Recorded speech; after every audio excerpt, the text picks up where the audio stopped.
Allez, dans cette soirée, on a vu beaucoup de candidats. On va prendre un peu de hauteur avec Renaud Père, directeur de Sciences Po Lyon.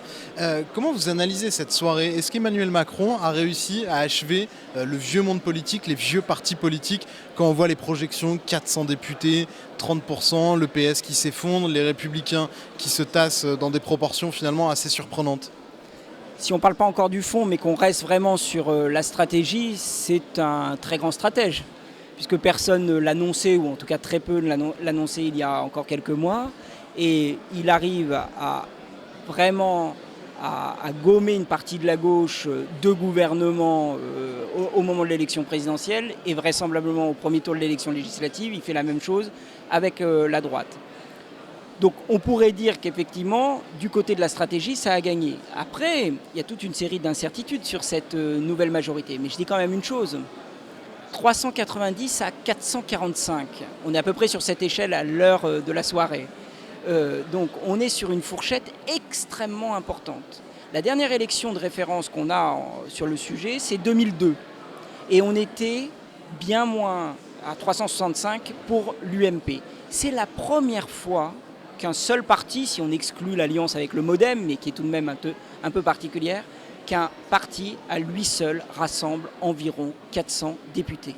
Est-ce que c'est dangereux démocratiquement? Puisqu'on parle de cette assemblée monochrome, d'une assemblée avec aussi beaucoup de nouveaux élus qui vont mettre un peu de temps à comprendre comment fonctionne l'Assemblée nationale, à porter des amendements. Est-ce qu'il y a un risque finalement que l'Assemblée ne soit plus qu'une caisse d'enregistrement? C'est à double tranchant. Va-t-il réussir à tenir sa majorité, parce qu'elle est très large et très hétérogène, tout de même, rappelons-le, on voit bien qu'on n'a pas les mêmes profils chez tous les candidats, mais s'il y arrive, il présidentialisera le régime. Et on sent bien qu'Emmanuel Macron s'inscrit dans cette lignée-là d'une présidentialisation. Depuis le 7 mai au soir, on a l'impression d'un président qui s'inscrit dans les pas du premier président de la Ve République. Il y a la symbolique gaulienne qui est mise en œuvre, et donc cette volonté de présidentialisation est forte chez Emmanuel Macron. Donc s'il réussit, ça présidentialise. S'il n'arrive pas à tenir une majorité quand même hétérogène, ce sera compliqué, et il y a fort à parier qu'il va y avoir quand même quelques dissonances au cours de ce quinquennat. Est-ce que Emmanuel Macron, est-ce qu'on voit ce soir, c'est conjoncturel ou est-ce que c'est systémique? Est-ce que c'est la fin finalement de ce qu'on a toujours connu et le début d'autre chose? Là où il est très fort, c'est que bon nombre de commentateurs et d'acteurs politiques sentaient que le régime était à bout de souffle.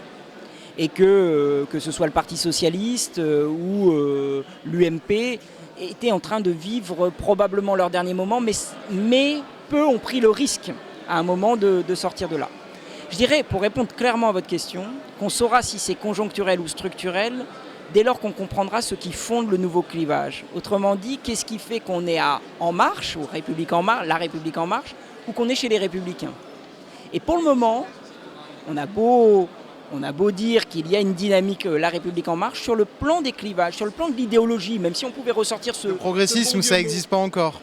Pour le moment, je ne vois pas ce qui le fonde intellectuellement. C'est-à-dire qu'il y a encore tout un travail à faire, probablement, pour que ça devienne un parti homogène avec une vraie vision. Sa vision économique, on l'aperçoit. La vision européenne, on l'aperçoit aussi. Sa vision européenne, on l'aperçoit. Qu'est-ce qui fera l'unité et qui permettra à des députés élus avec cette étiquette d'avoir le sentiment d'appartenir à une famille politique au-delà d'un devoir ou d'une dette à l'égard du président. Merci beaucoup Renaud Père de nous avoir donné un peu de hauteur et de voir un peu différemment les choses. Merci beaucoup. Merci à vous.